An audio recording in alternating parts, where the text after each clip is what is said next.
Vamos então ao que interessa. O que você trouxe hoje pra gente falar de aumento de massa muscular? Há tempos que eu queria fazer essa pauta porque eu acho o máximo. Eu até acho que eu tô num peso que eu gostaria, mas a massa muscular eu quero aumentar muito. É o que eu falo. Às vezes a pessoa ela chega só para emagrecer e ela esquece de trabalhar essa massa magra.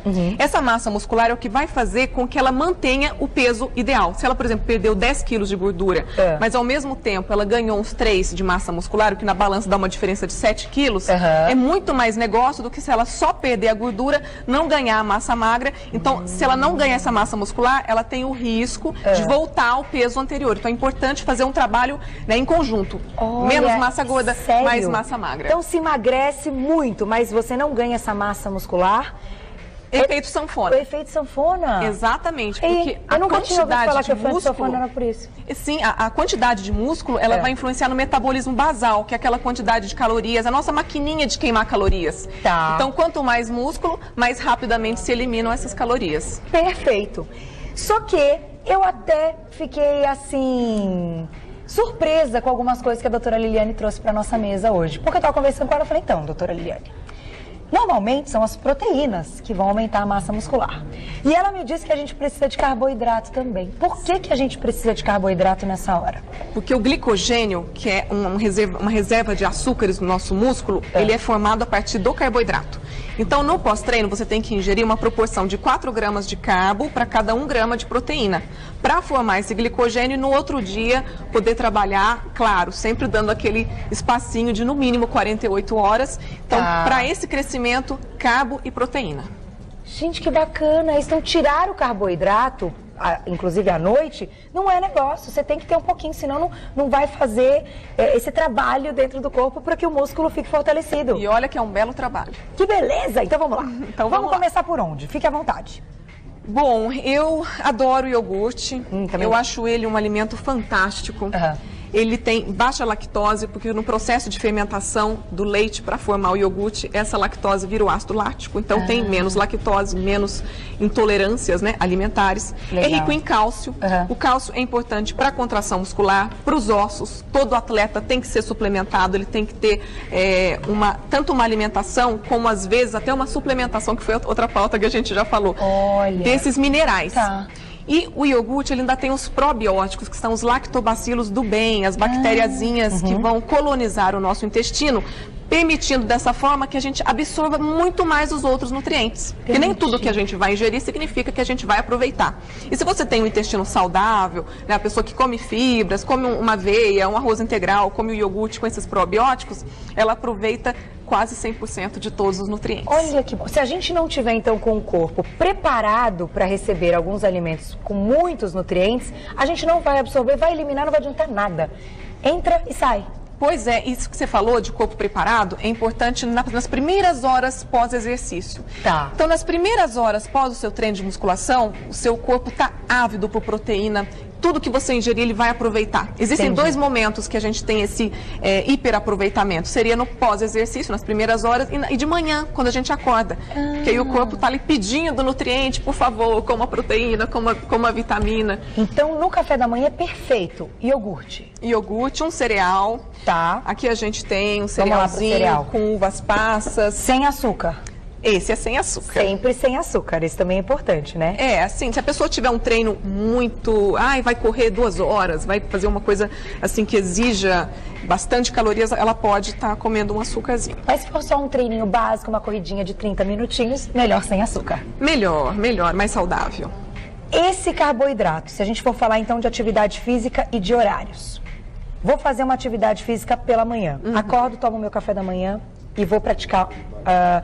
um treino aeróbico, tá? Eu posso comer, então, proteína, carboidrato e o que mais? E uma fruta, a gente não trouxe para ilustrar, mas nas frutas tem os elementos, as vitaminas que são antioxidantes, que é outra coisa aí, hein? O atleta, ele respira mais, então ele forma mais radicais livres, então ele tem que proteger as suas células contra esses radicais livres, por isso as frutas, que a gente está aqui, para falar a verdade, a única frutinha que a gente tem hoje ilustrando seria... a uva passa. A uva passa. Porque assim, como mas frutas em geral podem fazer, então, esse trabalho? Fazem esse trabalho, não diretamente para a massa muscular, mas protegendo todas as células, todo o nosso organismo. Olha que bacana. E aí pode entrar também o ômega 3? O ômega 3, inclusive, Carol, eu trouxe aqui a linhaça. A linhaça é riquíssima em ômega 3. A melhor forma de consumi-la é triturada numa vitamina, por exemplo, se fazer uma vitamina de iogurte, uma fruta e a linhaça, fica maravilha. O ômega 3, ele protege as nossas articulações, que é outra coisa que o atleta, né, tanto o de impacto como o de força, tem que estar protegendo as articulações aí. Então também pode ser ingerido de manhã? Pode ser ingerido de manhã. E outra fonte que a gente não trouxe, mas que poderia citar, seria o peixe, né, o salmão, tem também bastante ômega 3. Tá. Fizemos então a nossa atividade pela manhã. Fizemos uma corridinha e depois os exercícios que nós vamos ensinar no segundo bloco. Terminamos a nossa parte de atividade física do dia. O que a gente pode comer? Bom, para potencializar o aumento dessa massa muscular. Lembrando que hoje nós não vamos falar de suplementos, só de alimentos. Só de alimentos. Mas um arroz integral com feijão e um franguinho... Seria isso aqui, então. Seria isso daí. Refeição perfeita. Depois da corrida. E a proteína do arroz e feijão, um complementa o outro, porque o aminoácido que falta no feijão tem no arroz e o que falta no arroz tem no feijão. Então a história do arroz e feijão é a dupla perfeita, isso é verdade? É verdade, o brasileiro está perdendo um pouco essa coisa do arroz e feijão. A gente está meio que americanizando os nossos hábitos e com isso a obesidade está crescendo. Mas o antigo e velho arroz e feijão é uma boa receita para manter o peso, ter saúde, manter uma massa muscular. Vamos resgatar isso, né? Quanto de arroz e quanto de feijão? Lembrando que aqui a gente sugeriu um arroz integral, esses 7 grãos, que é o melhor também, né? Que tem complexo B para formar bastante energia e lentificar essa energia, para que ela dure mais tempo, né? Então, quanto de arroz, quanto de feijão? A proporção seriam 3 colheres de arroz para 2 de feijão, né? Perfeito. Mas, colheres de sopa. De sopa. Mas se a pessoa tiver um gasto grande de calorias, ela pode comer 6 e 4, por exemplo, né? E tudo vai depender de qual objetivo. Só ganhar massa muscular, perder gordura e mais ganhar massa muscular, aí essas quantidades vão influenciar, sim. Então, lembrando que aqui, é claro, a gente está demonstrando e passando uma orientação básica para que a gente tenha uma ideia quando for procurar aí um profissional. Mas sempre procure um profissional da área para que você tenha todas essas informações feitas para você. Sob medida. Sob medida, nós somos diferentes, né? Então não se esqueça disso. Procurar um profissional é sempre importante.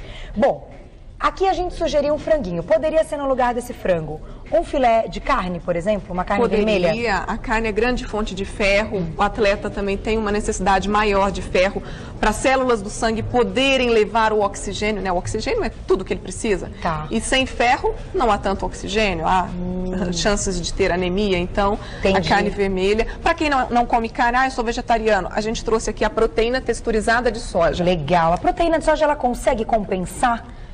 Nenhum alimento vegetal consegue compensar a B12. A vitamina B12 ela só tem no animal. Então, meus vegetarianos super restritos, que eu não consegui de forma alguma convencê-los, né, por questões aí religiosas, enfim.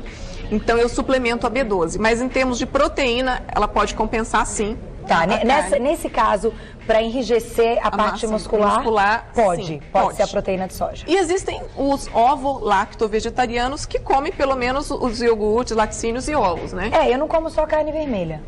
Você só não come a carne vermelha? Não, o peixe, o frango, aí eu só como do ovo, eu só como a clara. Por que não a gema? Eu não consegui ainda. Você sabe que o ovo, ele ficou muito tempo marginalizado. Conta do ovo. Vamos ver se ela consegue me convencer. Vamos lá, doutora Liliane. Não, o ovo ele foi apontado como um grande vilão, né? Que aumenta colesterol por muito tempo, mas não é bem assim essa história. Se você trocar uma carne por um ovo, não tem problema nenhum. O problema é você comer todos os dias a carne, mais o ovo, mais o bacon. Entendi. Fritar o ovo, porque você pode cozinhar ele sendo cozido. Colocar na salada, né? É bem mais light, né? Tá. Então o problema, na verdade, é a quantidade de consumo, mas... Tudo na vida é quantidade, Até né? 2 vezes por semana, tá bom? Se for na troca de uma carne para o ovo, até todo dia tá bom. Agora, se for como um complemento, 2 vezes na semana. Entendi, porque já vai ter a proteína de outro alimento. A gema é boa pro cabelo, não sei se te convenço. Tem biotina, importantíssimo para unhas, cabelos. Para deixar mais forte, dar brilho. Isso. Convenci? Crescer. Será? Vou tentar. Vou tentar. Porque tem coisa que a gente fica sem comer muito tempo. Essa que é a verdade. E aí, quando a gente tenta, dá uma certa aflição. Eu tenho um pouco de aflição, mas eu tenho que tentar. se tem benefício, a gente tem que tentar. Tô aqui para aprender, né, tanto quanto vocês aí de casa. Então eu fico feliz de receber as informações também, até para que eu possa tentar. Vou tentar. A carne vermelha, eu tô tentando aos pouquinhos. Já comecei com uma carne moída, mas o filé ainda não consigo. Sabe o que você pode fazer? Usar metade dessa proteína texturizada de soja e metade da carne moída em receitas que levem carne moída. Ah, dá uma misturada. Já dá uma misturada. Você vai fazer uma transição já gradativa. Não vou sentir tanto, entendi. E a gente tem tanto essa proteína, a clara, como também a escura, né? Tem. Aí depende de gosto, elas são iguais, né? Porque essa daí fica mais próxima das carnes brancas e a escurinha mais parecida no aspecto visual da carne vermelha. Perfeito. Outra fonte de proteína interessante é a quinoa. Ah, que delícia. Que também já tem diversas, ela é apresentada e vendida de diversas maneiras, né? Sim, tem assim grãozinho para cozinhar, tem flocos para você colocar com iogurte. Tá. Tem a farinha da quinoa. Ela também pode aumentar a massa muscular? Pode, porque ela do reino vegetal é um dos maiores alimentos, assim, que tem mais a quantidade de proteínas assim maravilhosa. Olha, é o alimento que mais se assemelha ao leite materno, só para você ter uma ideia do seu valor biológico. Então essa a gente pode comer tanto antes da atividade quanto depois? Sim. Tem fibras, complexo B. Tem carboidrato também. Tem um pouquinho de carbo. Olha que bacana. E quem faz atividade física à noite? Eu acho que o mais difícil é quando a gente tem que adaptar o nosso dia, trabalha o dia todo, faz o exercício à noite, chega em casa com uma fome. Pelo menos as minhas amigas que relatam isso, mas eu tenho uma fome à noite, uma coisa desesperadora. O que a gente faz? Aí tem que ser uma saladinha, com um ovinho, ou um salmãozinho. Nesse caso, a gente não coloca nem o arroz nem o feijão. É que fica um pouco pesado. Aí, nesse caso, eu prefiro que ela coma uma fruta, que tem um pouquinho de carbo. E assim, o feijão, você falou dele, mas ele pode ser variado com o grão de bico. Ai, grão de bico é uma delícia. Amo grão de bico. Grão de bico tem manganês, bom para as articulações também. Então, grão de bico pode ser um carboidrato. Uma proteína com carboidrato, né? E fibras. Isso que você falou de malhar à noite é uma coisa importante a gente saber, porque eu indico o café. Ai, vamos falar do café. Achei tão legal o café estar aqui. O café, no final, ele é amigo, ele é inimigo? Na quantidade ideal, ele é amigo, acima da quantidade, ele é inimigo. Ah, então o que vai mostrar também o quanto a gente pode consumir do café. Cada um também, porque tem gente que não pode consumir muito, ou ninguém pode. É assim, pessoas ansiosas, né, que já tem taquicardia, devem evitar, porque ele é um estimulante. Eu indico até 6 horas da tarde. Passando disso, eu já peço para não utilizar o café. E como que o café pode ajudar quando a gente está falando de aumento de massa muscular? Por exemplo, aquela pessoa que resolveu acordar 6 horas da manhã para malhar. E 6 horas da manhã. Então, ela tá com aquele sono, né? Vai mudar totalmente a sua rotina. Toma um cafezinho. Junto com todo esse cereal, ele vai dar um estímulo, como se fosse um termogênico. É um termogênico, né? Tem E a antes cafeína. de uma atividade física, quem vai malhar... na hora do almoço, assim, almoça e depois vai malhar. Porque tem gente que tem que pegar esse horáriozinho do almoço, senão não consegue malhar. Aí tem que ter um almoço mais leve e pode tomar um pouquinho de café, porque tem gente que reclama daquele sono, né? Depois do almoço, aí pode tomar um pouquinho de café. Um pouquinho de café, pode sim. Pra gente fechar, então, pra quem quer conquistar um corpo com tônus muscular, né? Que eu acho que é o mais bonito para as mulheres. Fica bem delicado, não é aquela coisa que você vai ganhar muito e vai ficar muito forte. Eu acho que as mulheres procuram hoje um tônus mesmo, né? Ficarem femininas, mas com o corpo saradinho, vai. É isso aí. Então, o que a gente tem que fazer para fechar? As suas dicas, assim, agora, amarrando tudo que a gente falou. Fazer 6 refeições, não ficar horas e horas em jejum, porque o jejum prolongado ele também vai consumir a massa muscular, vai te dar fadiga. Perfeito. Então, às vezes a pessoa ela almoça, vai malhar à noite, ela vai direto do trabalho sem comer nada. Isso vai, todo o rendimento dela vai por água abaixo. Perde tudo. Perde tudo. Tomar bastante água, aqui a gente não trouxe água, mas água é algo importantíssimo, tem que para poder carregar todos esses nutrientes dentro do nosso corpo. Então a água e sempre prestar atenção nessa questão do carbo, da proteína, o que vai antes, o que vai depois, não ficar só num grupo de alimentos, depois eu como só proteína e antes eu como só carboidrato. Esses mononutrientes são... Não é legal. Não é legal. E dormir muito bem, porque à noite também, a gente vai fazer essa ressíntese muscular. É à noite que a gente consegue fortalecer, então. Então, a última dica que eu deixaria aí para o seu programa seria, além de toda a alimentação, todos esses cuidados, ter uma boa noite de sono reparadora e pensar em coisas boas.